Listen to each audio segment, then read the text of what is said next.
You're listening to Where You Live with Gene and Tony.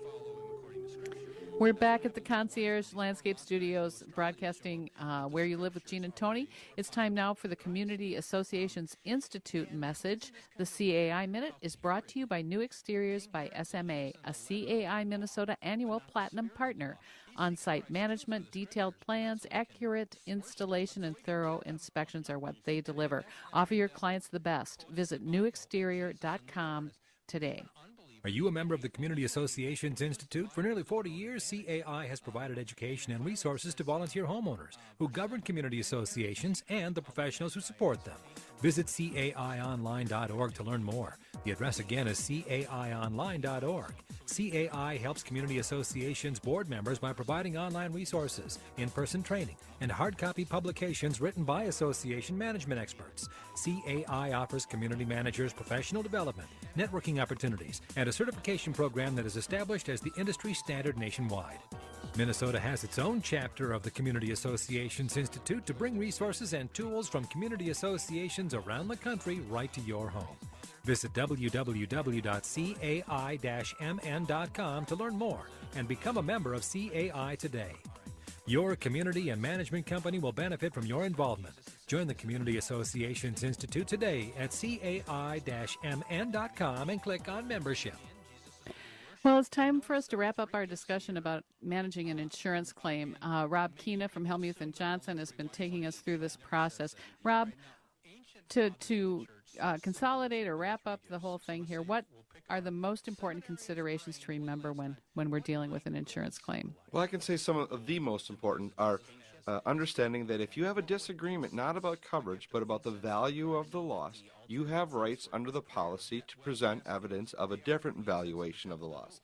That's point number one. Point number two relates to the deadlines. I said that when I was speaking with my daughters, Lily and Betsy. I say, girls, in my world, you have a guillotine cut off. There's no turning things in late. It's sudden death.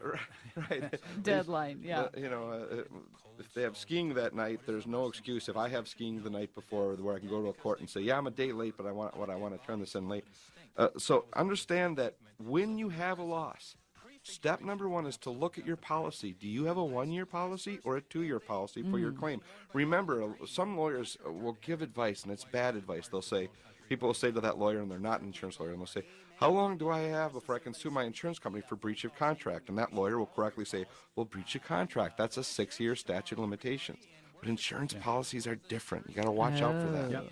Good point. And so if all else is equal, if someone's looking at an insurance policy, one thing that our listeners should take with them is look for that provision that talks about what is the deadline or timeline they have, 1 or 2, because if everything was the same and I had one policy that was 2-year, I think I'd rather take that. Well, certainly. I mean, there's typically not a difference in price.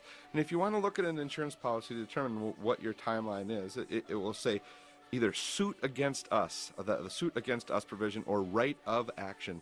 Those are two different names for the same type of provision, which sets out the deadline in terms of when a claim can be brought. Because I have been in that unfortunate position where I've written letters to insureds and said, sorry, you sat on this, and it's not that you didn't have coverage, it's that you waited until you have no legal rights against us, and therefore your claim is denied. That would be a sad day if you had to face that. So what are the other considerations?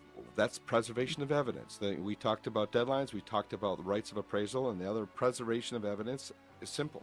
Give the insurance company an opportunity to look at the site before you destroy evidence. Sure, button it up, but make sure that you give them an opportunity to look. If you're in one of those circumstances where they're taking weeks to get out there, write them a letter and say, in 2 weeks, I'm going to fix this, and I'm going to hold you responsible for this. And you found that if someone did that, where they said they gave 2 weeks, most cases, they've either sent someone out there in that time period, or they understand?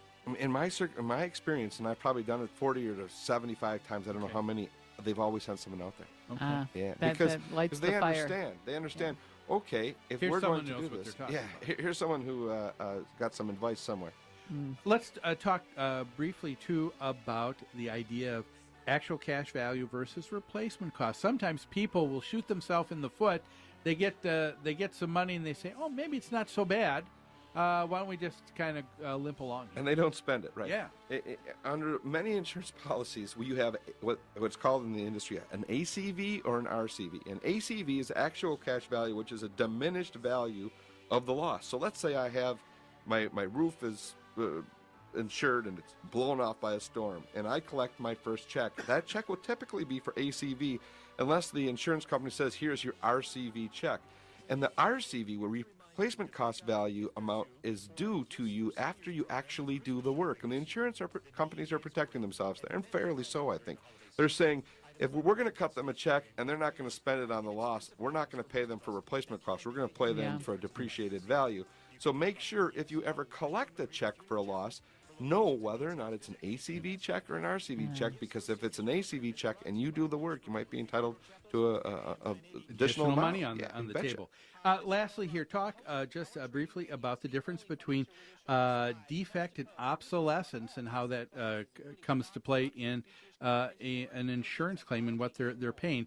An insurance policy isn't going to pay if they uncover something. They're not going to pay for correcting a defect, but if something was just obsolete, insurance companies do have a provision, and they're saying we'll pay for upgrading. There's a provision under nearly every policy out there, and it says design defects and construction defects are not covered. So what they're saying, public policy is telling you to make claims against your contractor if you find that condition.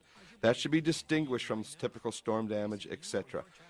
However, there's code improvement provisions and things like that under a policy. If you have a big loss, take advantage of a lawyer to go and have a free initial consultation, because if someone sits down with me for an hour, they won't get charged, and I'll at least let them know what issues they're looking at. If it got down to that and the insurance company says, hey, we opened this up and this just wasn't constructed, they're not going to build something defective themselves. Would there be another charge to the homeowner to take care of that difference? I sort of have that case now where the insurance company had a contractor do a repair on a home, and that was defective, and they want to bring a claim against the insurance company for recommending a negligent contractor. But the fact of the matter is what you have then is a circumstance in your typical construction defect case where your right is against the contractor. Rarely, once in a while, the insurance company will pay that claim. But keep in mind, folks, the 2-year statute of limitations with construction defect claims begins to run when you discover the defect. Don't miss that deadline. It is strictly enforced. Okay. This has been great information. Rob, we really appreciate you taking the time on a Sunday morning here to be with us. Tell us quickly, how can people get a hold of you or get a hold of some of that great information that Helmuth and Johnson has? Our law firm is hjlawfirm.com. I'm certainly on that site, and if you want to give me a call directly from the phone numbers on that site, I'm glad to speak with you. Okay. Folks, we want to thank you for being part of the show today. We hope that you have a great rest of the Sunday, and we look forward to being with you again next week right here on Where You Live with Gene and Tony on AM 1280, The Patriot.